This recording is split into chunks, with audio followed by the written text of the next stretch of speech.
Hello, green friends. Today's guest is Dr. Mona Marie Bielig. She is a postdoctoral researcher in environmental psychology and behavioral science at the University of Konstanz in Germany and Seeburg Castle University in Austria.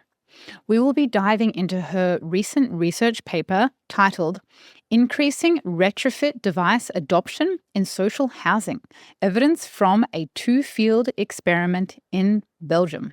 Mona works on the energy transition in Europe, researching how models from behavioral science and psychology can be applied to foster behavior change, increase technology acceptance, and inform policy making. And the reason why I care and get excited about diving into these papers and researching this stuff is because these papers, I feel, are the epic unlock to effective action.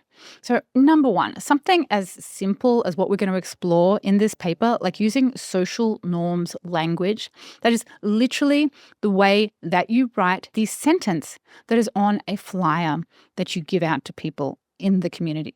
Doing this in a social norm style versus not a social norm style can easily double your response rate. I mean, that is just like ball in the hole, easy, low-hanging fruit when you understand about how to use behavioral psychology surgically and easily. And the second one is that these conversations always unlock a big idea, like a real actual idea that you can make and distribute in real life, or a big insight, or just a really cool method that you can use that isn't really conveyed just by reading an academic research paper, but it is when we have these conversations. In this conversation with Mona, she talks about hosting a barriers workshop or barriers analysis, which in all my time doing behavior design, I have not heard this before.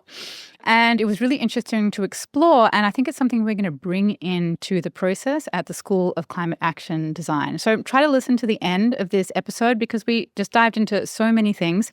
And it was a really delightful conversation. Mona is very articulate and very good at explaining these behavioral science concepts, which is always a joy to have on the podcast. This podcast episode was recorded inside of the School of Climate Action Design community, where members of the community can join in on the calls, can ask questions of the guests, and all of the guests are members of the community, so you can follow up with them and ask them questions for your time in there about the research. I hope you'll get a chance to join us inside the School of Climate Action Design. But for now, all these conversations are also put out on the podcast, so let's jump into the conversation with Dr. Mona Bielig.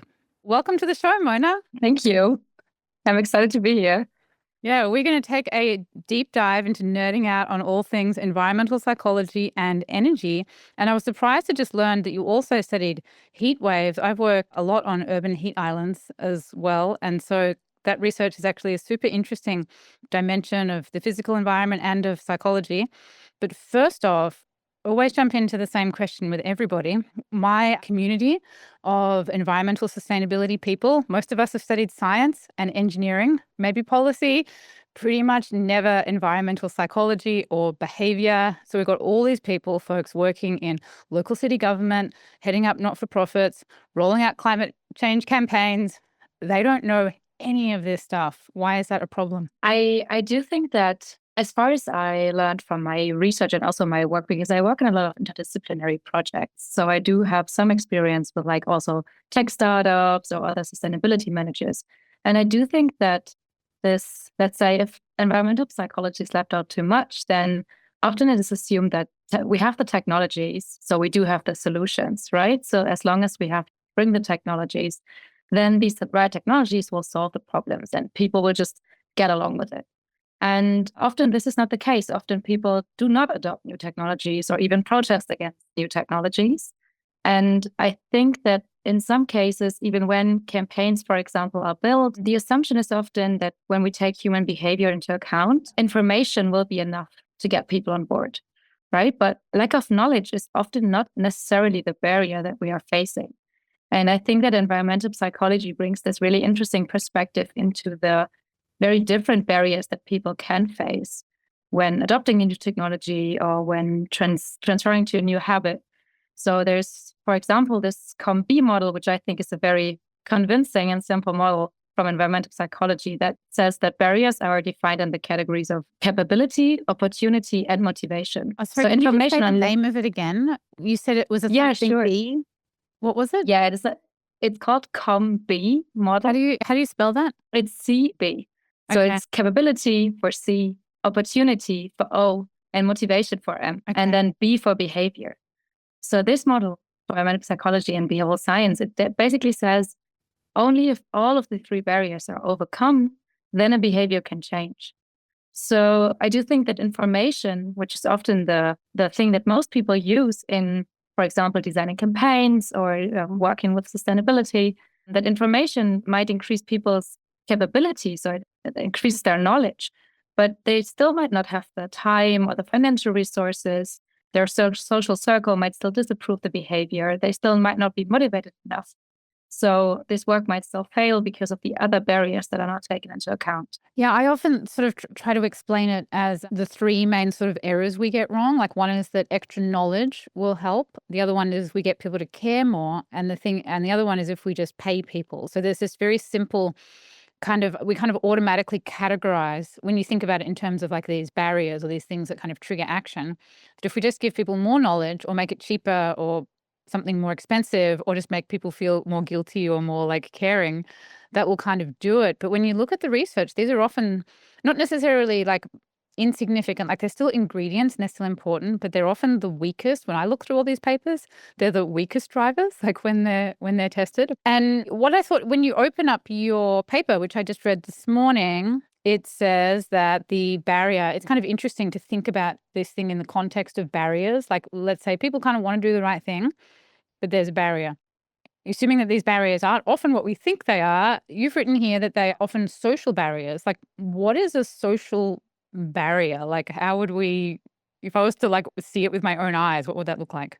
So there are different types of social barriers, right? And I do think that exactly for the point that you just made, the paper really shows how, for example, here financial is not the barrier that we are facing, right? Because in the paper, under the adoption of this retrofit technology, the behavior will be free.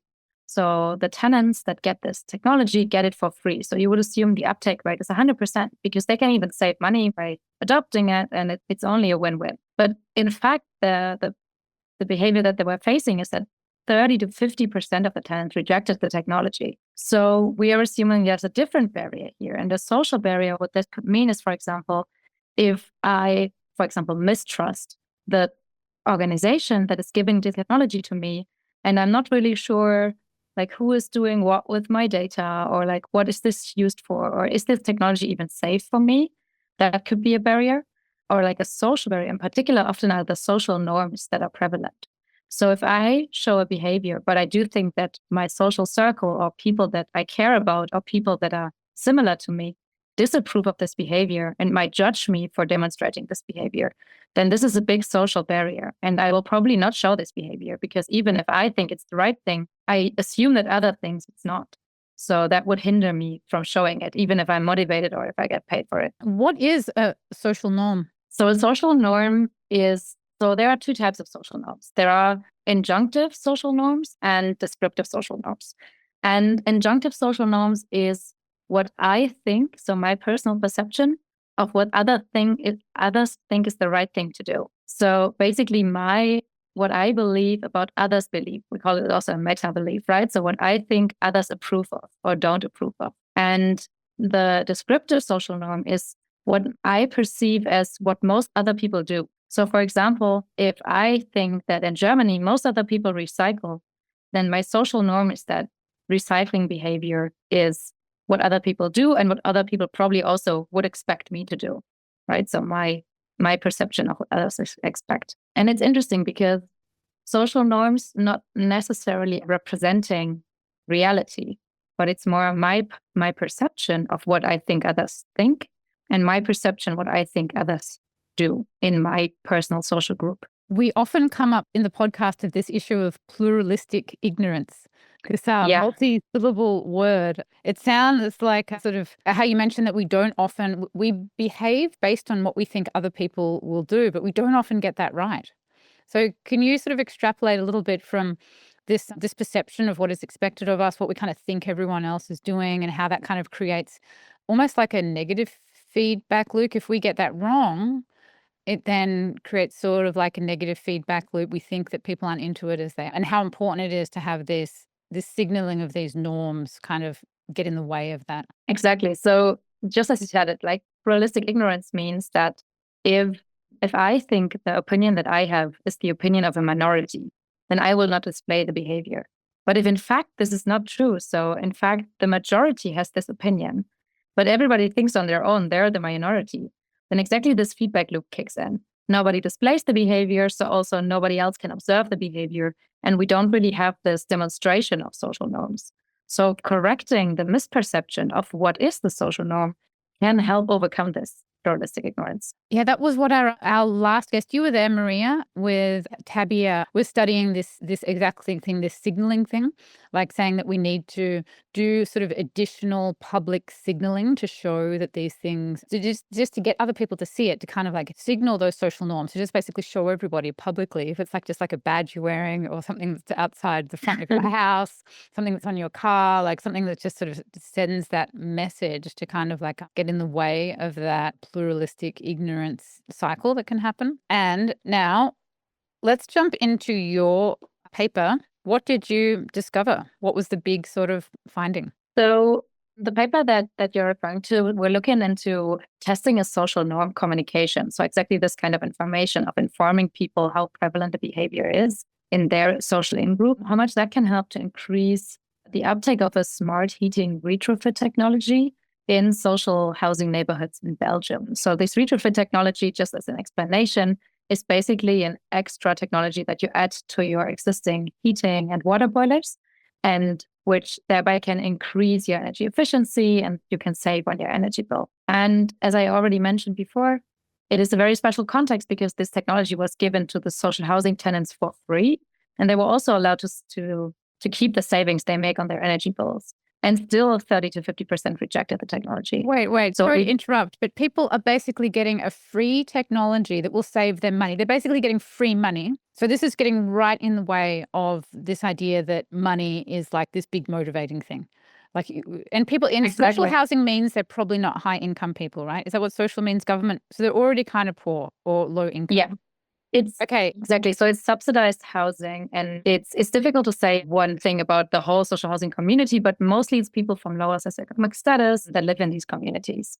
And so exactly, it's especially interesting that their technology was rejected, although it was for free and although it could generate savings. And 30 to 50% of people still said no, even under every condition that should warrant that a financial motivator would be a really big deal and they would all take it. Exactly. So that's a very interesting context because we discussed a lot with the people we were working with. So we were working very closely with that tech startup that was developing this retrofit technology, and they were working directly with the social housing company, so the company that runs it.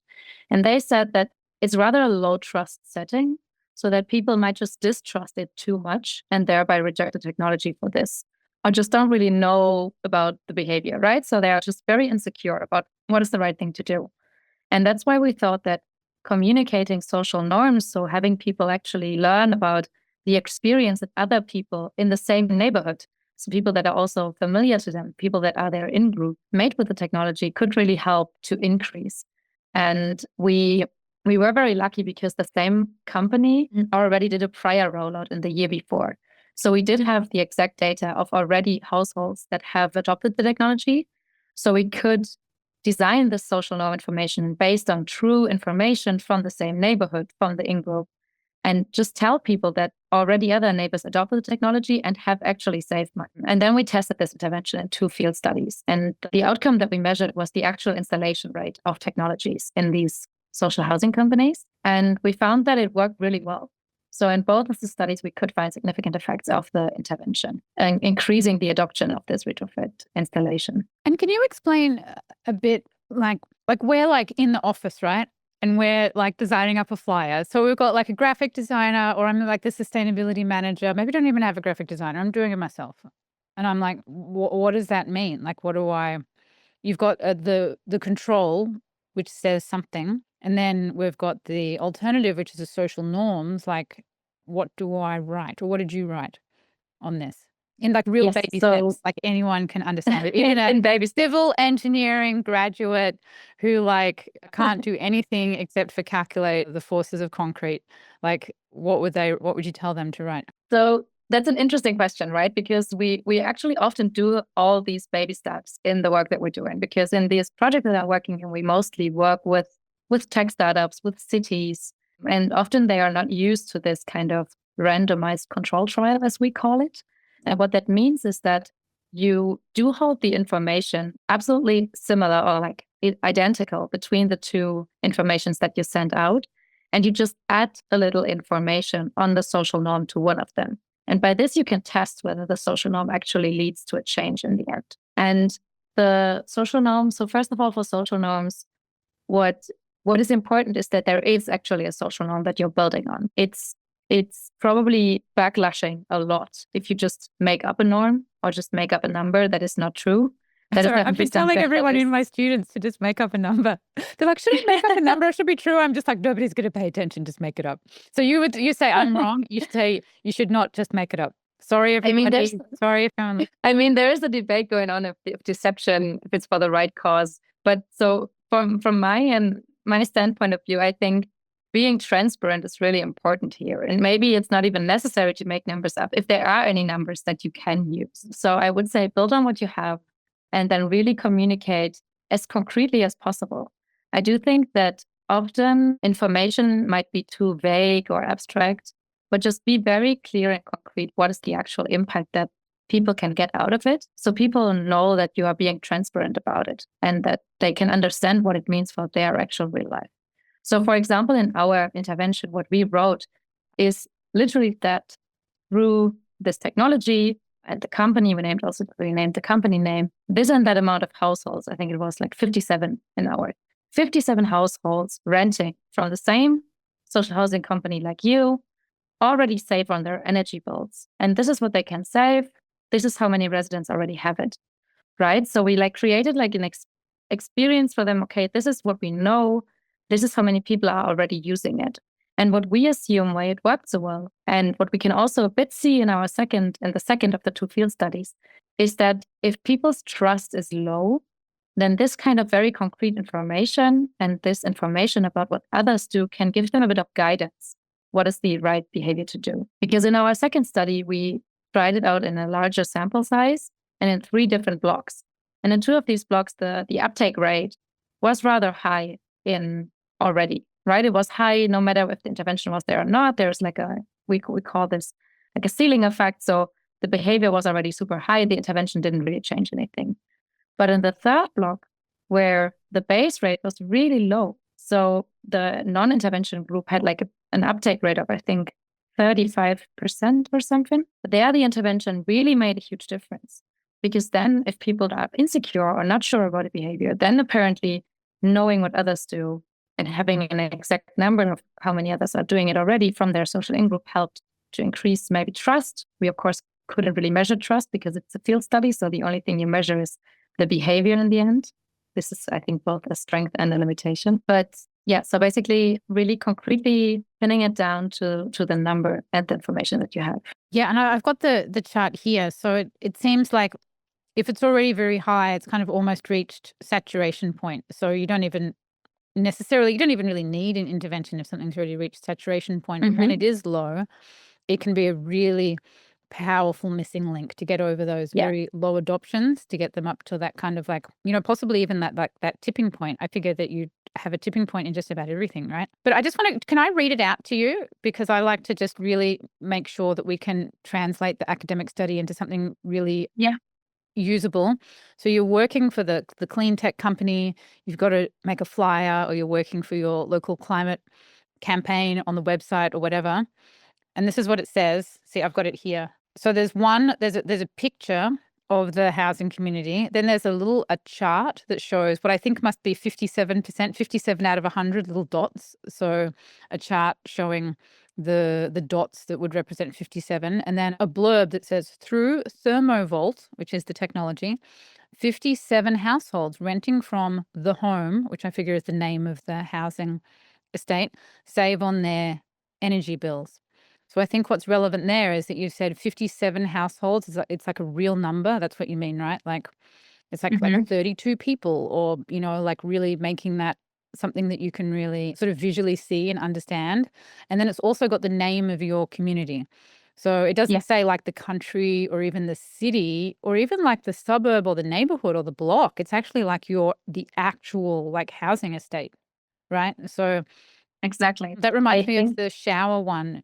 Sorry, that like you reuse towel reuse thing, like study that like hmm everybody talks about. Like the one that worked the best said people that reused their towels in this room, and when they added the room yeah. number, like room like 523, like it went up a lot more than the other ones that just said like reuse the towel. Sorry, I interrupted you. No, that's exactly the point. So I do think that this is a very important detail in our intervention, is that we know that social norms work particularly well if the group I'm referring to is one I'm highly identified with.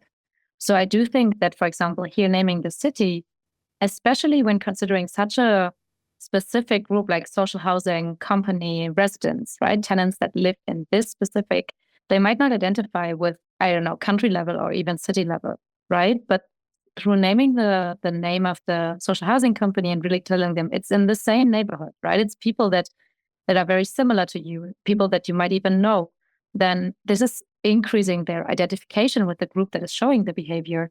And through this, the social norms really get activated. So if we were like putting out one material, for example, people who live on one street, like if we used the street name, that would get better results than if we use like the neighborhood or the suburb name. And then it would get better I think than the city. that depends a bit on with which level people most identify with. So, for example, if you have a city, so for example, I come from Cologne, which is a city in Germany that has a very, let's say, patriotic view on the city. Everybody's really proud to be a Cologne citizen. Everybody loves the city and loves that they're from it. So if you phrase something in the sense of, I highly identify with that city.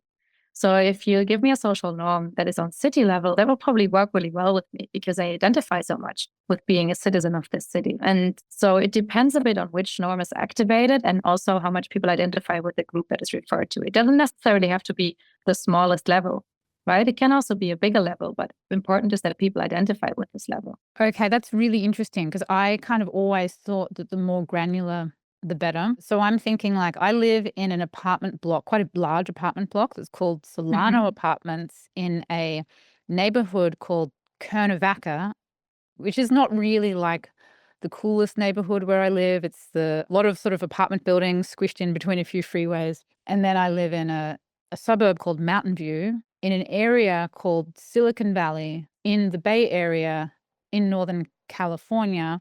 So what we should probably use as the phrase would be the one that I just get the most sort of identification from, not Yeah. necessarily that Solano is the best, because I don't know, I don't really like identify with like Cuernavaca like that much. I'm like, okay, like I live in like literally the most expensive zip code I think in like all of America. So I live in like the poorest neighborhood in the most expensive zip code, if you know what I mean. So it's like not like it's fine, but it's not like super nice. So I was like, oh yeah, well, we have to, we're like the non-billionaires have to live in the Cuernavaca area with all the apartments.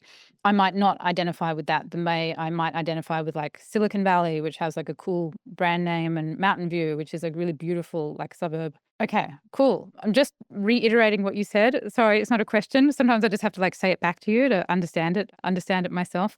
But I think it's a really interesting dimension that I hadn't thought of before. Now, I've got so many notes on your paper.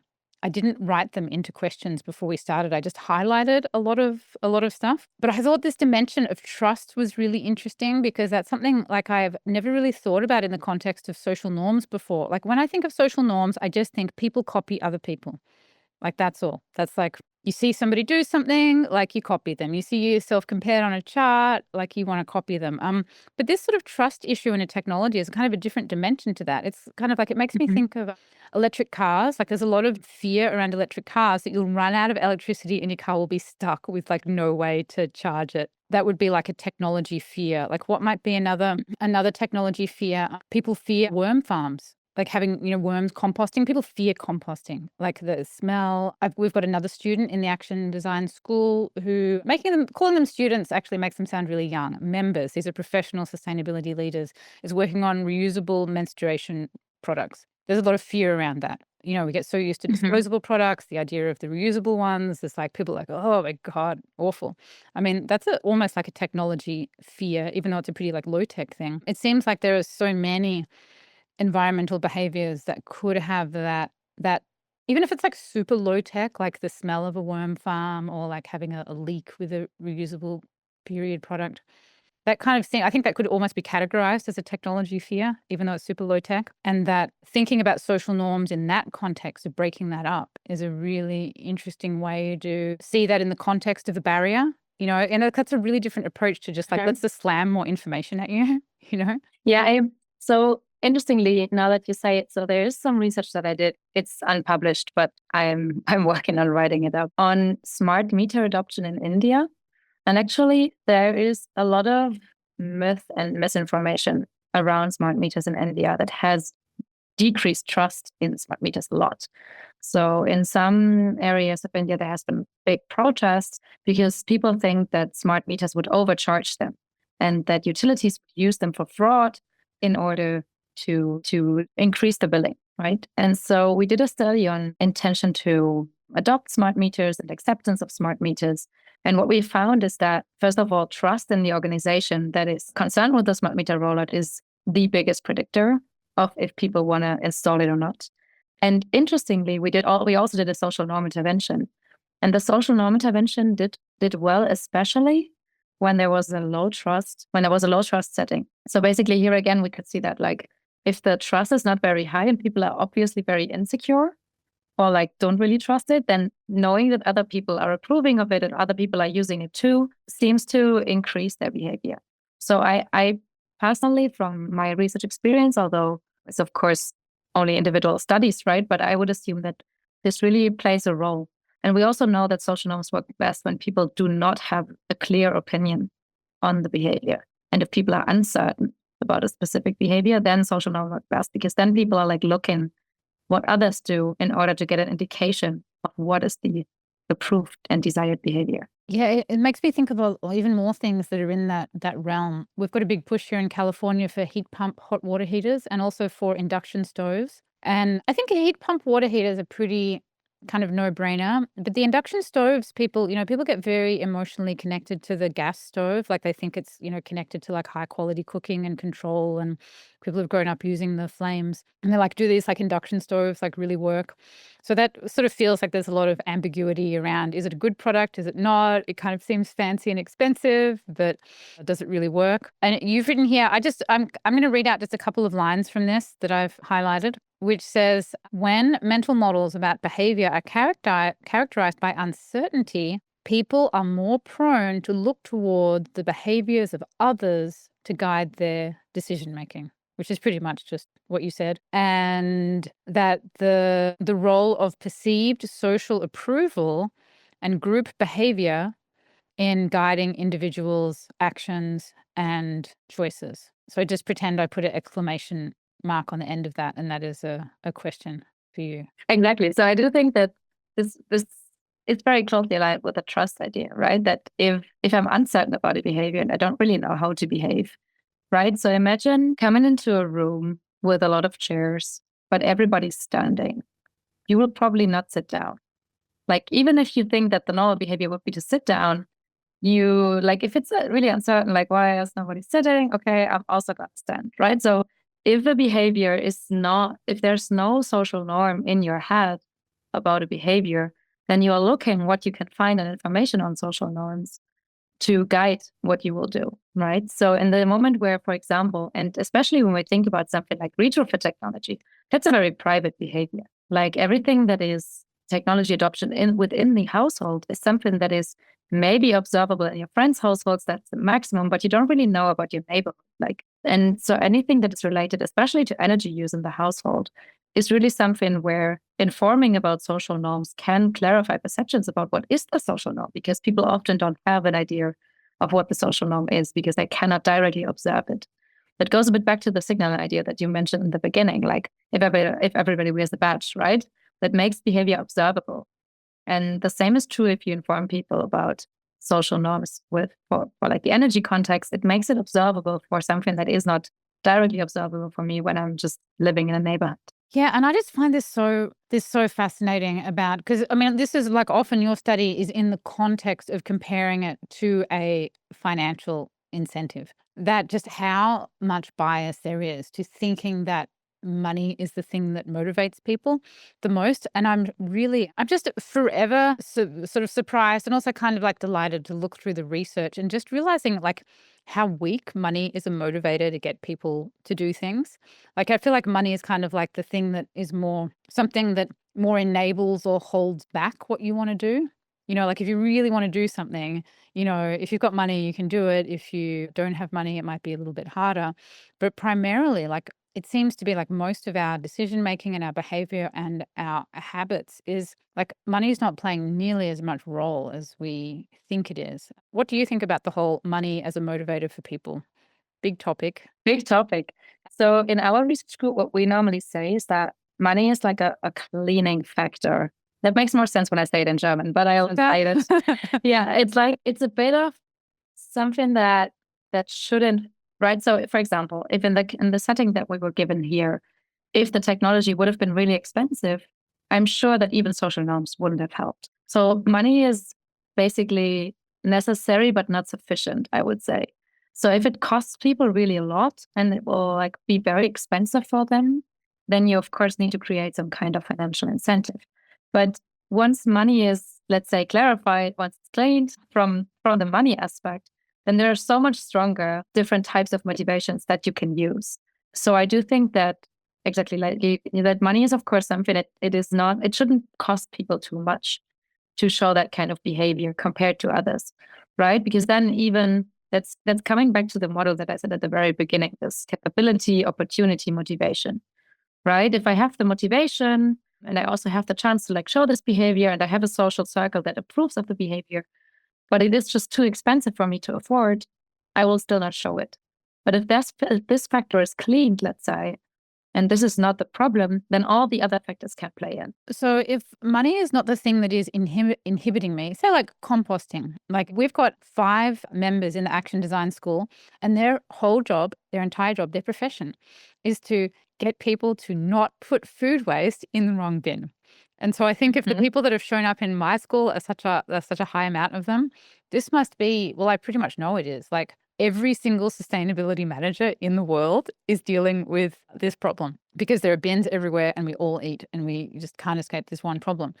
Now, this has nothing to do with money. Like with when you put the banana peel in that bin or that bin, like it's not costing you any money. So there are all of these, so many environmental behaviors that really just don't have, like, money cost is not a barrier. That's what I'm saying. It's not a thing that is in the way of you doing it. And it is often, I feel like, put in that kind of context. It was like, well, if we were all rich, we could all do it. And you're like, listen, riding your bike, you don't need a lot of money for that. Walking, don't need a lot of money. Like cloth nappies, like you don't need a lot of money. Like when you actually really break it down, there's very few kind of like elite expensive green things. They're usually in the money saving realm. But if we are sort of like looking at all of these issues that money is like not in the way, like is it really an error to think that we can pay people or incentivize them to do green stuff? Or should we be looking in more of the behavioral interventions like social norms or like novelty or anything else that you can think of that might get people to do these behaviors? I mean, it's a bit a question of resources also, right? So what if you have to pay everyone every time they throw a banana in the right trash, right? Like who's paying for that? So I do think that like on a bigger level, when we think about high impact environmental behaviors, right? Taking the train versus flying for long distance travel, let's say, they are through like subsidizing, and that's now not an individual level incentive, but like a system level incentive, can really define like how expensive is it for people to show such costful high impact behavior. There, I think it's a different story, but for like lower behaviors that are where we really need cost-effective interventions because they happen so often and they're also integrated in our daily habits, I do think that it is just way more interesting in an absolute way when to look into interventions that are different from money. Because I also do think that the money, for example, so say, for example, energy saving interventions. Many people that save energy do it for a different reason than just money, because what they save on their energy bill in the end of the month is like 10 euros, right? While for some households that might make a big difference, there are a lot of households that spend 10 euros a day on coffee, right? So that might just not be incentive enough for them to actually change their behavior, but there might be something else that we need. So I do think thinking about the cost effectiveness of intervention is actually a good reason to think about different interventions than just paying, but it's like paying people to do something. I've also heard other environmental psychologists say that if you have to pay people, that is literally the most expensive way to motivate people. Like if you did have to pay people to put their banana people in the right bin, or say you had to pay people to get electric cars or pay people to get natural gas out of their houses. And I was in a meeting not too long ago with a group of, professional people working in cities and with energy. And one of the guys put up his hand and he said, literally this question: how much do we have to pay people to get them to remove natural gas from their households? Like, as in, if we just make the incentive big enough, is it 10 grand, 15 grand, 50 grand? Like, there was this magic number. And once we offered it with our government budget, that will be the thing. And the one thing, because only one thing motivates people, it seemed to be his thinking. There's only one thing that motivates people, which is money. And then when we just make the check big enough, they will all come out and they will do this. And I was putting up my hand being like, but you see it in different ways. And yeah, it just made me think that if you are thinking about it like that, you are literally doing it in the absolute most expensive way that you can do it. And maybe perhaps if you have infinite money, you can do it. But I know, say, with like my partner driving to work, I don't think there's any money that could get him to catch the bus. Like, I mean, it would have to be in the millions to get him to not drive to work and catch the bus, which takes like 50 minutes. And it's kind of like clunky versus his nice car. Like, I just don't think, like, it would have to really be like maybe like a few $100,000 a year to get him to give that up. So it just becomes like very, very expensive. But if you can motivate people intrinsically, they'll do that stuff because they believe in it. Exactly. And I think that's what I was about to say. Even if you pay a lot, that's not said that this is maybe not enough to change people's behavior, right? You might have to motivate them otherwise, or you might have to just see what are the other opportunity barriers that they're facing. Maybe somebody wants to exchange their heating system in the house, but they're just not owning the house. So it's not their decision, right? You can pay them as much as you want, but if they're the tenant, then their opportunity of behaviors that they can demonstrate is just a lot lower. So I do think that that we personally, when we work with different cities or with startups or all of that, what we normally do is like really do this kind of behavioral science workshop with them at the very, very beginning when we meet them first and be like, okay, what is the goal behavior? What is the actual behavior that you want to see? Like, name it down concretely, and it has to be a behavior. It's something that you can measure and something that you can see, right? So it cannot be, somebody should be aware of a technology, right? Because that is not a behavior, that is maybe it's awareness, or you can have acceptance or attention, but actually have this, for example, in this paper, have a successful installation. So let the technician in, allow him to do the installation in your house, let him leave, and don't sabotage. And what we then do is do a barrier analysis with them and be like, okay, and what hinders the behavior? What is your hypothesis of like, what are the barriers? Why does this behavior not happen, right? Is it money, or is it because, for example, the norm is different? For example, they are a tenant. They cannot put solar on their roof because they're not allowed to, right? So really have this different kind of types of barriers listed, and then understand, because then you can really go in and see, okay, this is the intervention that makes sense for this context. Wow, I've never heard that before, a barrier analysis. Like, how long do you spend on that? Is it just like a conversation, a day, multi-day research thing? Like, can you go into a bit more detail and sort of unpack that? Sure. So it depends a bit on how big the context is, how many stakeholders you have, because we do this per stakeholder group that we have, right? So we would normally develop like a workshop for, let's say, 3 hours, maybe, and then really go in and be like, okay, who are the people we're talking about? Who are all the different stakeholders involved? How do they interact? And then we go and say, what is the behavior that we want to see from each of these? And then we concentrate on one group and say, okay, let's say it's the residents. and the behavior that we want to see is adopt the retrofit technology. Then we go in and put up all the hypotheses about potential barriers that could be. It could be, okay, they have no benefit from it, or the benefit that they get from it is too low, or it could be they are afraid of the technology, they don't know anything about it, they distrust the organization. These are all different kinds of barriers. And then after putting all these barriers together, and that's normally, I would say, one workshop session of 2 to 3 hours, we go back and we go in for a next workshop and be like, okay, and now for each of these different barriers, think of what could be an intervention to overcome this, right? And then normally we also give them some insights on behavioral science interventions that exist, and then really develop something, okay, what can we test? And then also, and this is the research side of it, how can we evaluate it, right? So it's always good to know, like, how can we overcome? But we, of course, have to see, can we measure the behavior in the end that should be changed? That's often very important because I do a lot of field studies, and that's, of course, a bit more tricky when it comes to how do I measure the outcome of a field study, right? It's less, I don't measure a scale, which I also really enjoy in doing online research. But if I measure something in the real world, then I have to think about, what am I measuring?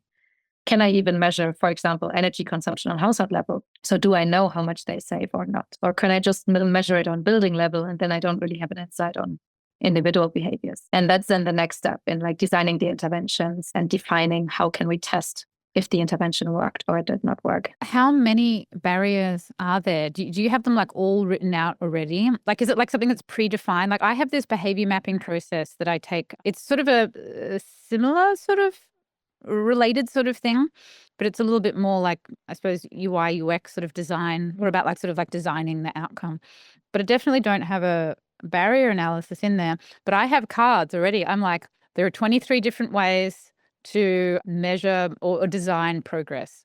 Like, and then you have to pick all of the 23 ways. And if I ever discover another way, I'll add it. But there are set ways to, are they already like, do you know exactly how many barriers there are like that? Like, you can print them all out on a card, you put them out on the wall, and you just say yes, no, yes, no, yes, no? Or is it more kind of organic and exploratory? This is actually more exploratory because we do this workshop always with people that are somehow involved in the local context.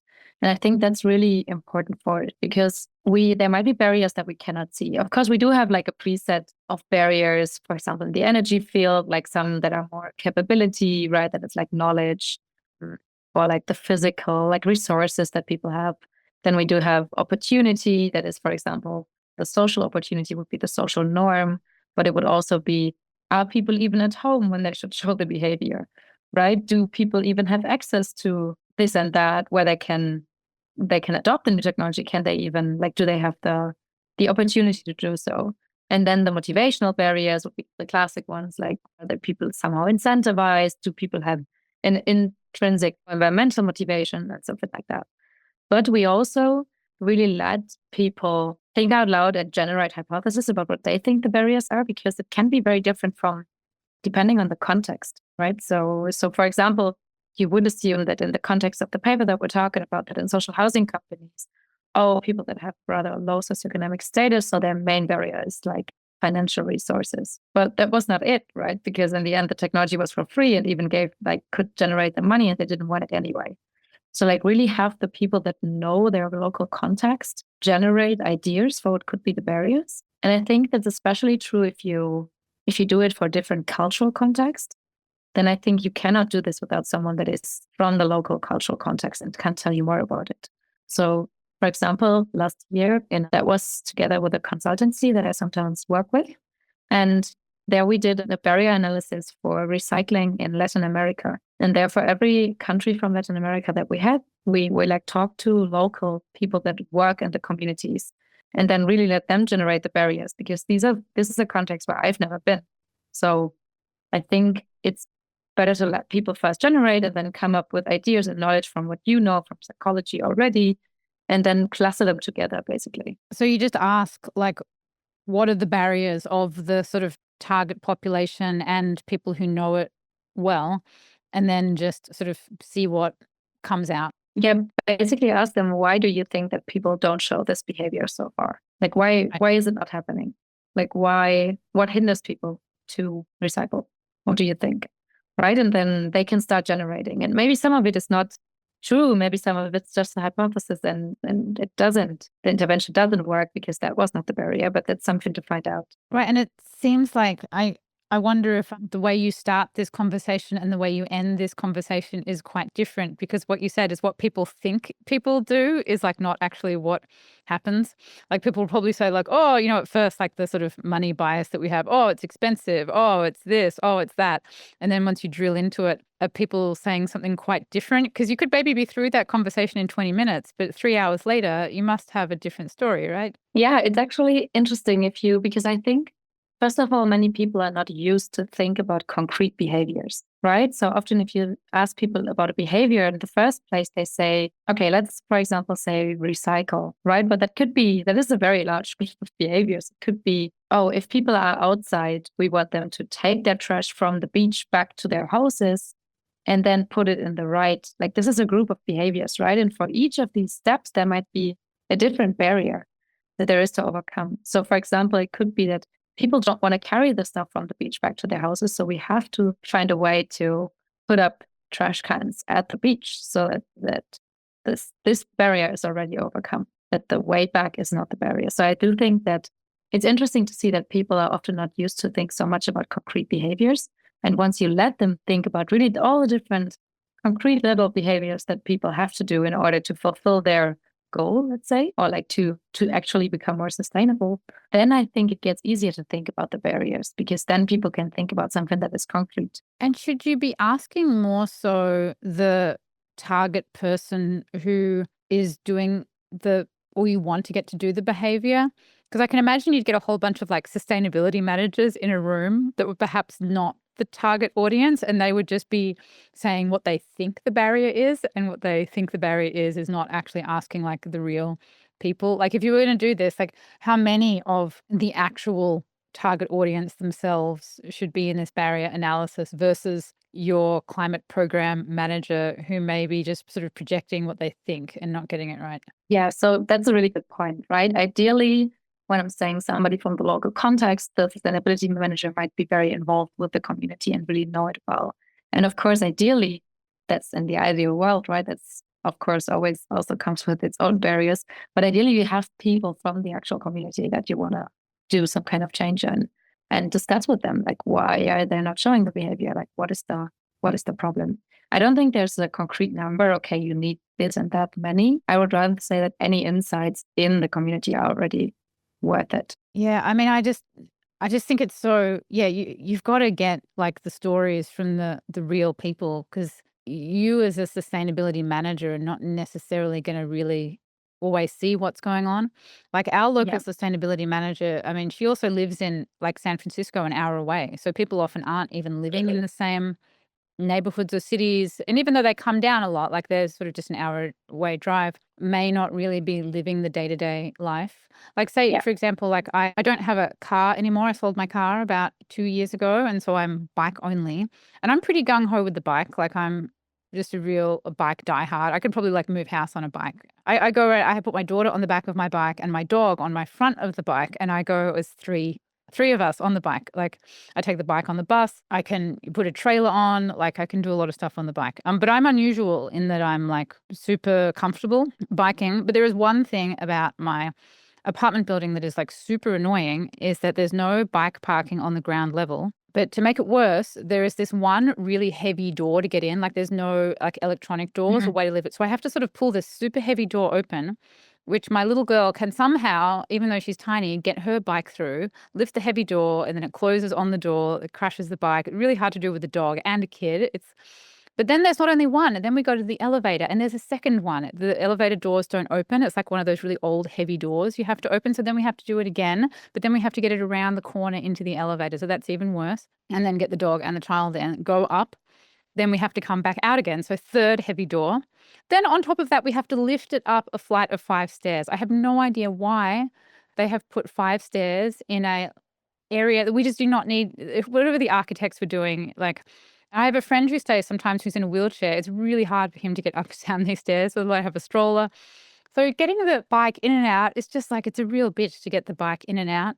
And like I'll do it because I'm gung-ho with the bike, and I've sort of trained my daughter to be it, but most people would not take this on, like, especially not with a child or Right? a I dog. mean, Like, it's like, so if you are a sustainability manager thinking like, "Oh, people aren't riding bikes because they're afraid of cars," that's one reason, afraid of cars, or they don't know about it, or they're not fit, or they're not this.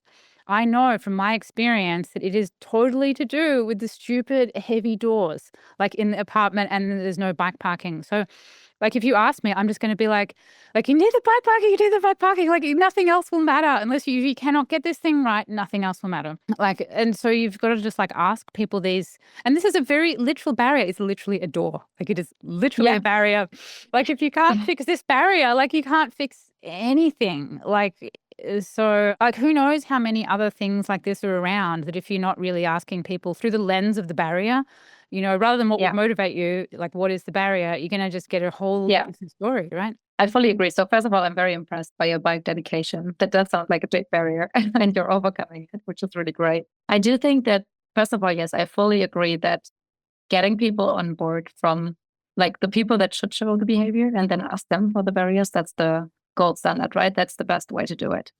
But even if you would ask your sustainability manager and you would ask them to break it down in behaviors, right? Break it down into the steps of the behavior that people need to show, then at some point they would have to say, and then they have to bring up the bike to their flats. And you would be like, what? What does it mean? Right? Like if you that's what I mean with like breaking the behavior down into the little steps that it takes.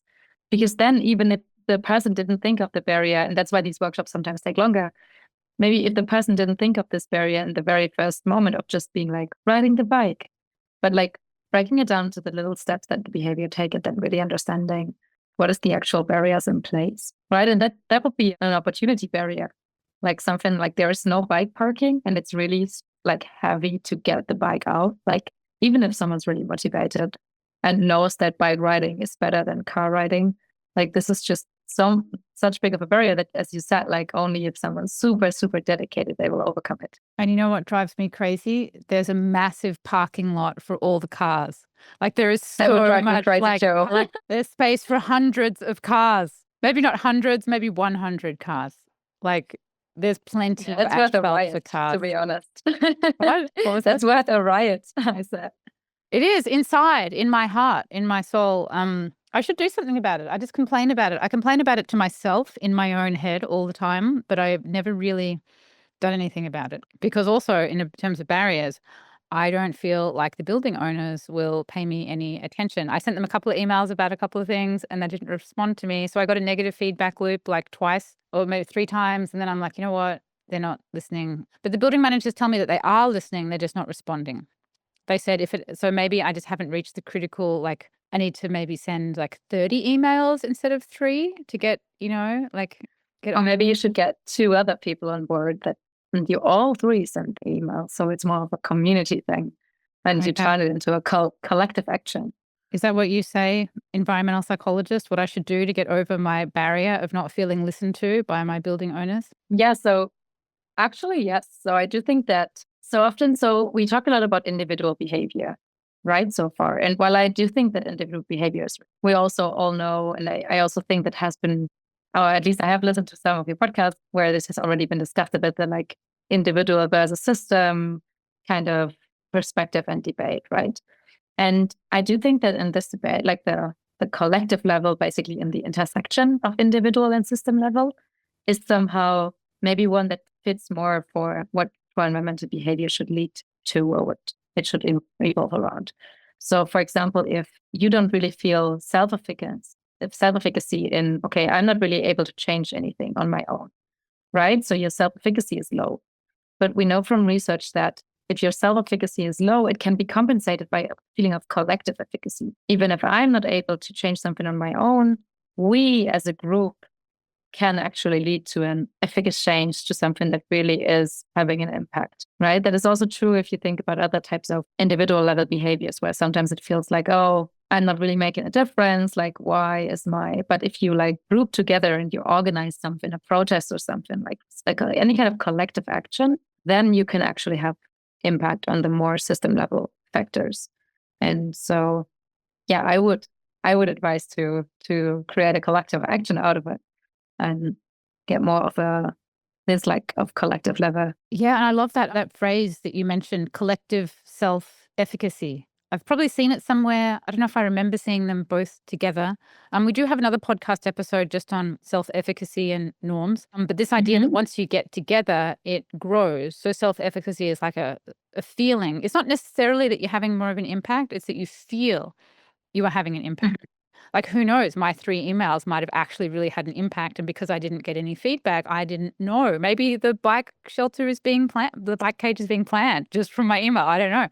But I felt, I do. I feel absolutely no self-efficacy. So I've stopped trying. But if I had a couple of friends in the same situation, in the same complex, I would feel more efficacious. So therefore, I would do more, right? Like getting people into groups. And I mean, I'm right with you where I think this nexus between the individual action or people saying like, oh, why do you need to look at individual behavior when what we really need is systems change? Which was my next question to ask you. You already kind of got to it before I got to ask you. Is really in this intermediate step. It's like people getting small groups of people together to figure out how to stitch together change in their local communities, not necessarily on this like big federal policy level, but just like getting things to happen, like getting stuff to happen at the school, stuff to happen like in my housing complex, maybe just getting like a bike lane somewhere. And all of this is done through small local groups. And I feel like this is the fabric of change. This is where it all happens. But yet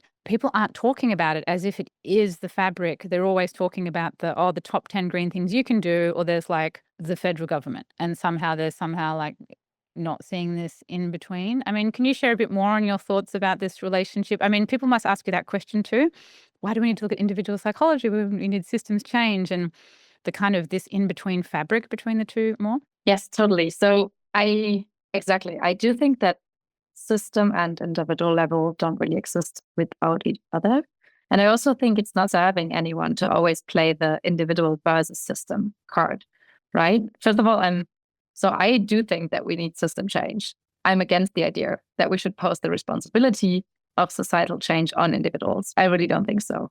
And still, I do think that individual behavior is an important component of the system change. So I do think that these collective movements or societal shifts, a shift in norms, how we understand the world, how we see the world, how we want to live, that like putting this together in any kind of collective action can really put pressure on the system then to change, right? So system change doesn't happen out of a vacuum, but it happens out of, let's say, society demanding for a change also. So I would say that this collective level, so this people coming together and then in the collective having the possibility for larger impact is really the way to like connect these levels and stop playing it against each other.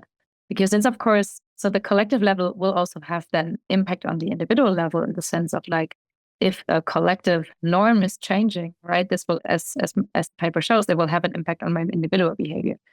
And at the same time, if there's a high pressure of collective action on the system, then the system will also change. So this like bottom up, there's a lot of research also like on these bottom up innovation movements, right? And I think this is really a lever where individual behavior, because there is no such thing as collective behavior in humans in the sense of how we understand collective behavior in animals, right? Collective behavior in animals refers to swarm behavior, while collective behavior and birds. Exactly, like bees and birds and fishes. We don't do that. People run in marathons together like a swarm. But each of these like took the individual decision to join and run the marathon, right? To like do it. And I do think that we need to understand that all these like collective action or collective behavior is actually individual behavior organized collectively. And that by doing this, collective efficacy can be increased, which can compensate for lack of individual efficacy, and we can create much more pressure on the system for also fostering system change. And then also on the other side, the system, of course, gives the environment for enabling these collective level actions to happen, right? There have to be legal frameworks. There have to be certain conditions in the country for collective actions to actually happen. Of course, bottom-up innovations are more easy in some environments, easier in some environments than in others. I was thinking about it the other day as like the systems change is sort of like the fruit of the tree. Like you have individual people people sort of try to tinker away at something on their own. And then like they share it with some friends and you get that social diffusion, and then they'll make more of an organized group. And then you have these small groups and these people doing stuff like all over, an area. And then they kind of connect each other, sort of like a spider web, or sort of like mycelium in the soil. This kind of like interconnected, almost like the way you would see like a flower sort of starting to bloom, or imagine a new sort of forest growing. And then through all these interconnections between these groups, they start to strengthen, very much the way you would imagine if you were growing a forest from nothing. You would have these little trees, and then they would connect, and then there would be bigger branches. And then through the interconnection, it becomes an ecosystem. Like a tree by itself is not an ecosystem. You have to have all of this cross-pollination going on to maintain all of the plants and the animals. And then by the time this community gets to a certain sort of critical mass, it eventually is able to shift into this systems level. You'll have like people in the government and budgets and policies, and then be able to help encourage it more. But it's the systems change. It's not like you can just go and just do it. Like you can't just say, oh, let's just go and systems change. You have to build up that ecosystem and all those kind of like complex problem solving and interconnections and communications and social communities and conversations and all the little bits of problem solving that have to happen. And then you get the fruit, which is the systems change. What do you think of that metaphor? I really like it. I think it's a beautiful way to describe it. I fully agree, right? That's what I mean with like that it doesn't really serve anyone to play the two against each other all the time. I do think that for a long time there has been too much focus on individual change only, right? And then just keeping it at some individual actions that will not lead to any system action. And then by this taking away responsibility for the system, which I think is something to criticize. And on the other hand, I do think that there will be no system change if there is no pressure on the system, and it needs individual action organized collectively, ideally, to create this pressure. And so, I really do like the metaphor of like creating it as like a network. Yeah, and the thing is, it really is. Like, that's what it actually is like in real life. Like, if you look at all the small groups, and you're kind of getting to know them and seeing how they're all operating, like that's how it happens. And you know what I find really funny in my action design school, I've pretty much got more advanced level sustainability leaders. Like most people are they're CEOs of environmental organizations, they're sustainability managers at cities, some of them, consultants working for big corporations. And people are at the systems level, right? And they're trying to really move cities, and they have budgets and organizations, and they are unable to get certain systems change things through because of people in their local community are not coming on board with the individual behavior. So the kind of like normal thing, it's like, oh, everybody, if only we just change the system, then everybody's individual behavior would change. I mean, they're coming to me for help, saying, listen, I got this community, the government's on board, we've got a budget, and we can't shift it because we can't get people to individually do the thing, which is sort of like what was happening in your study. We've got this technology, it's free, and still 30 to 50% of people on an individual basis are saying no. And the only way to get through that is to start looking at the psychology of people's individual behavior. So it's not true that it's like only going in one direction. It's kind of going both directions, I think, all the time. Yeah. Maria, I just was so involved in this conversation. Usually we let the audience ask some questions. Can I leave the rest of the podcast over to you, Maria? Maria actually also has her own podcast in Spanish. She's from Mexico City. Would you like to ask Mona any questions? Yes, thanks a lot for the space. I have taken a lot of notes already from this conversation, but it's really, really interesting because right now, well, first of all, I was not being heard in the community where I live. For example, to start recycling. It's absurd the amount of garbage that comes out of this very big place. So I started trying to do something, and I didn't manage to be heard. So then I became the building manager in order to be heard. But still, I mean, that has given me some access to make some research, to make some to ask the people, for example, what are their barriers. So I now have some visibility of which are their barriers, but still it is being somehow difficult to close the gap, because the people that has answered those surveys that I've sent are the people that are the experts, like the 1% of the community that are eager to do something about the environment. And the rest of the people, I mean, the barriers are time, motivation. There were people that were actually saying, no, forget it. I'm not interested at all in recycling. Don't waste my time. I mean, I know that the action has to begin, and that by example, and that by showing transparently the right behavior, people will, I mean, the rest of the people will start copying the behavior. But I don't know. I just think that if I'm super transparent about the real results of those surveys, people will get like, see, it's really few people that are actually interested. So no, I'm not gonna be part of the. So I feel like I have to change a little bit. I have to change a little bit the results of that survey, and perhaps lie a little bit. Sorry, here's my little kid. Lie a little bit in order to show the right behavior. Do you know what I mean?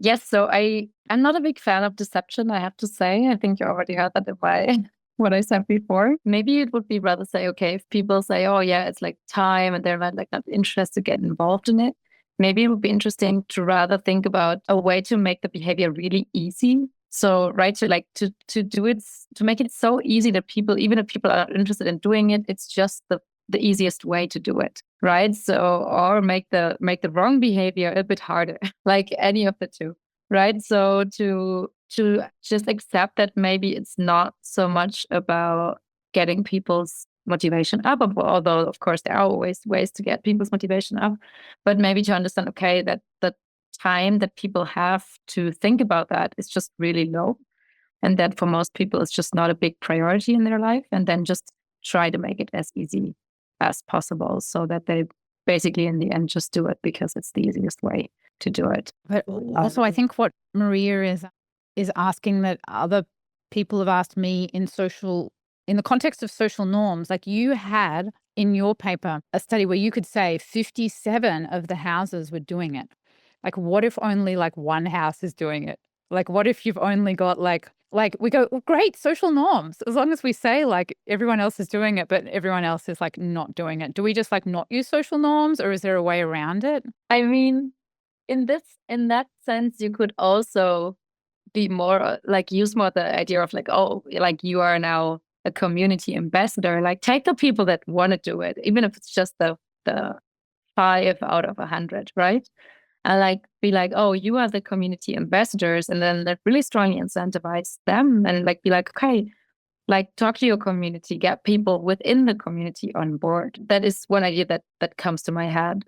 And the other idea is, so there's such thing as dynamic social norms, where you're describing more of a movement towards, so being like, oh, the early adopters, they are already doing it, so it's like it's increasing. And then people have the feeling of wanting to be part of this movement. But I have to say that I'm not super, super familiar with the recent developments in research on dynamic social norms. So I would have to double check that before giving any advice here. But yeah, these are the two things that come to my head. So this like idea of dynamic social norms, so less about already the majority of people, but more of, oh, there is an increasing number of people, and it's a movement that people maybe want to become part of, or really work with these community ambassadors, so people that are within the community and then maybe can be the ones spreading the word and like increasing the motivation and making it more visible. There's another episode we have on dynamic norms with Greg Sparkman. Oh, yes. It was a while ago. I know him. You know him? Yeah, he's like I think he's the one who sort of invented it or coined it. Or when I asked, it was one of my first podcasts I did, which was probably maybe 8 years ago. From what he explained, it is the hack for this exact problem. Like when you've only got 3% of people doing it, when you just say, if you look at the rate of change, like an increasing, like that tiny percent is growing fast, then you can kind of explain it that way and make it sound sort of like it's like the party where everybody is going without ever sharing that hardly anybody is doing it. Exactly. That's a bit the idea of these dynamic social norms. Maria, did you want to I mean, I don't have any specific question right now, but I do want to say that you explained in a very, very easy way to understand, in a very beautiful way, the systems and individual action system or relationship. I loved it. So thank you so much for that. Thanks a lot. Yeah, you've got an excellent, wonderful way of explaining many environmental psychology principles. Talked to a lot of people on the show, and you've got, I think you clarified like a lot of things for me, for Maria, for all the listeners, all of our sustainability professionals that are trying to nut their way with their science and engineering degrees through this world that we've got thrown into, where we need to master the influence of humans, not so much building of stuff. We can't build the stuff unless we can first influence the humans to adopt the stuff, which is its own world. So thanks so much for coming on the show, Mona. Is there anything you wanted to add, or is there a dimension that we haven't explored, a tip, a bit of advice for all the sustainability people out there that you want to share? Oh, good question.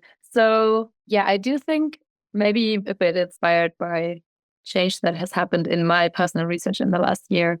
I do think that we are at a point in time where I think it's interesting to think about both climate mitigation and adaptation. And I do think also in climate adaptation, there's a lot of research and perspective into both the individual and the system level action. So I do think that this is a bit, for example, with extreme heat, it's a bit the hot topic, pun intended, where it's really about not only thinking about, okay, how can we protect the climate? And that is, of course, still important. It shouldn't have less attention, but then on the other hand, also understand, okay, climate change is happening. We are feeling it in our digital world. It's becoming much more salient to us. And then really also taking the step further and understanding now, how can we adapt to this new climate era? And like, how can we protect people who are the most vulnerable ones?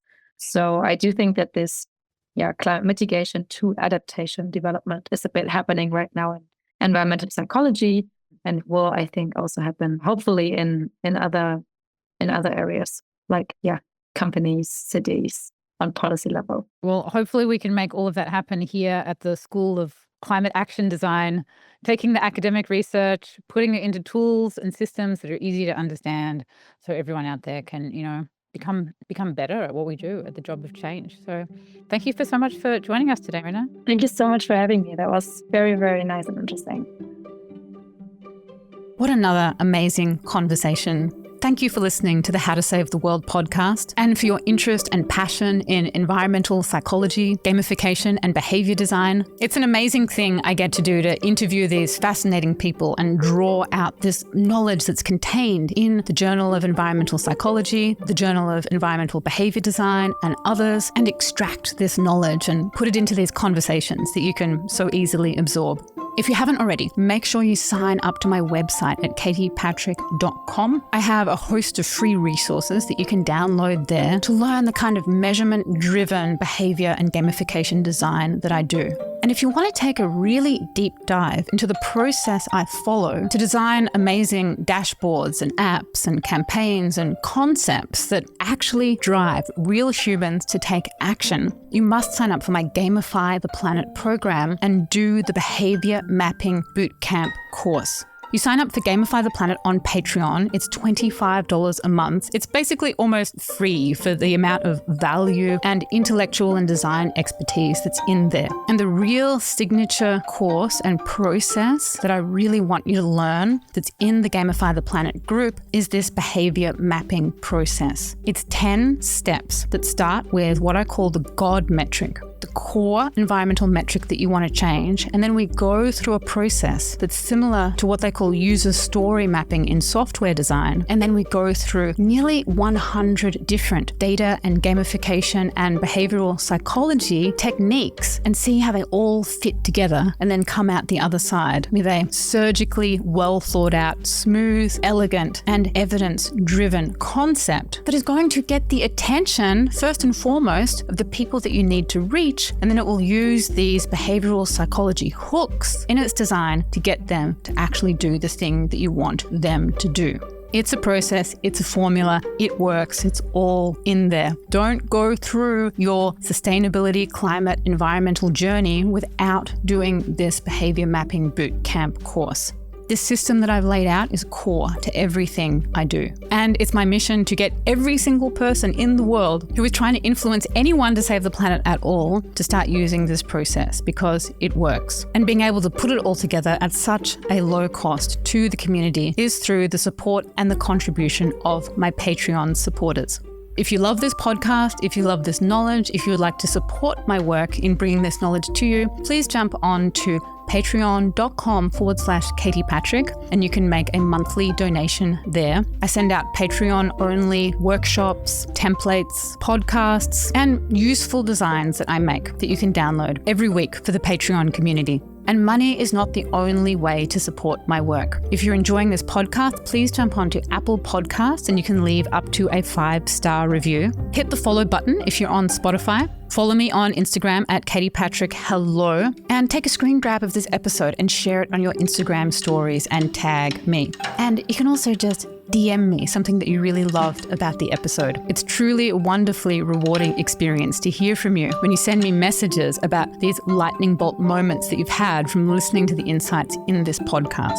Don't feel shy to reach out and send me a message. This is what this community of environmental psychology designers and activists and professionals and deep sustainability nerds is all about. Thank you for listening, and now let's get back to work making saving the planet the greatest game we've ever played.